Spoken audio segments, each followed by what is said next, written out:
This show is brought to you by Safety FM.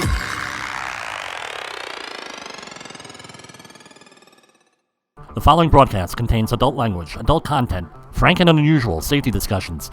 Listener discretion is advised. By the way, everything in this podcast is true. The names have been changed to protect the safe and the unsafe.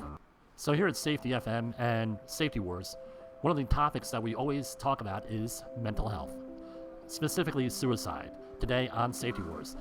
This past week, the Department of Labor issued a press release on a safety stand-down for Suicide Prevention Week from September 6th to 10th, 2021. I'm just going to read select parts of the press release. While the hazards most often associated with workplace deaths in the U.S. construction industry, falling, being struck by or crushed by equipment and other objects, or suffering electrocution are well known, a recent study finds that another potential killer is taking lives at an alarming rate. In 2020, the CDC found that men working in construction have one of the highest suicide rates compared to other industries. The rate of suicide is about 4 times higher than the general population. While the CDC continues its research to understand the disparity, the U.S. Department of Labor's OSHA has formed a task force of industry partners, unions, and educators to raise awareness of the types of stress that can push construction workers into depression and towards suicide.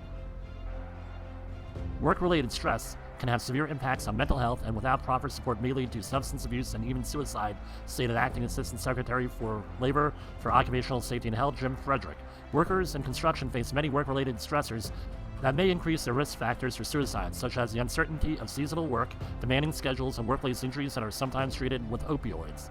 Let me go off script here and mention that every time that I do an accident investigation, I always ask about substance abuse and other issues as part of the investigation, and often people who have workplace injuries are already on substances dealing with pain. They're legal substances and they have prescriptions for them. So this whole thing is very relevant to what I do and a lot of what people do in construction. So they list some resources here. You can register for resources on suicide prevention at constructionsuicideprevention.com or 1-800-273-TALK. So I'm going to tell you, you're important, your life is worth living, you have meaning for yourself and other people. This reminds me of a story, and there's always a story, of about 20 years ago where I was on a project and a guy had an injury. It was a relatively minor injury. I made an off-the-cuff remark because the worker was like, well, so what, it's an injury, what do I care? I said, well, if this is a minor one, what if there's a major one? How would your family manage? He said, well, I have no family and nobody cares about me. He was basically exhibiting a lot of leading indicators of what I would consider suicide, mental health issues, loneliness, all that stuff that goes into it. So I asked him, I said, well, what do you mean? There's nobody that depends on you? He said, no. I noticed he had a coffee cup from a certain deli in the neighborhood. This was in central Pennsylvania. And I said to him, well, where do you get your coffee every day? And he says, well, I get my coffee over at such and such a place. I said, who gives you the coffee? He says, this girl, Sarah, behind the counter.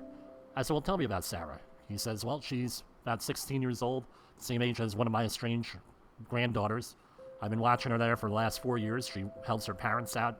They own the store and everything else. I said, well, you know something about her. You watch her grow up? He says, yeah, watch her grow up. I said, well, explain to me how Sarah would react if you didn't show up one day because you had an on-the-job fatality or a major injury. You wouldn't show up to work. You wouldn't show up for her to serve you the coffee every morning before she goes to high school. And he thought about it. He said, you know what, you're right. She'd be destroyed. I said, well, why don't you got to find meaning in life. You have to reach out to people. Don't think that you're an island, that you don't impact anyone else. There's someone out there who you interact with every day who cares for you and everything else.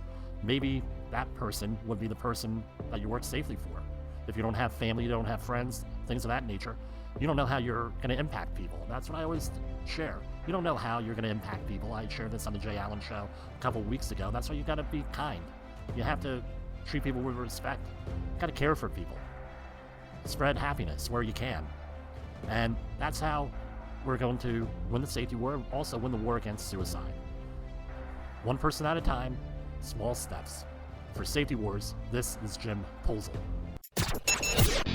The views and opinions expressed on this podcast are those of the host and its guest and do not necessarily reflect the official policy or position of the company. Examples of analysis discussed within this podcast are only examples. They should not be utilized in the real world as the only solution available, as they are based only on very limited and dated open source information. Assumptions made within this analysis are not reflective of the position of the company. No part of this podcast may be reproduced, stored in a retrieval system, or transmitted in any form or by any means, mechanical, electronic, recording, or otherwise, without prior written permission of the creator of the podcast, Jay Allen.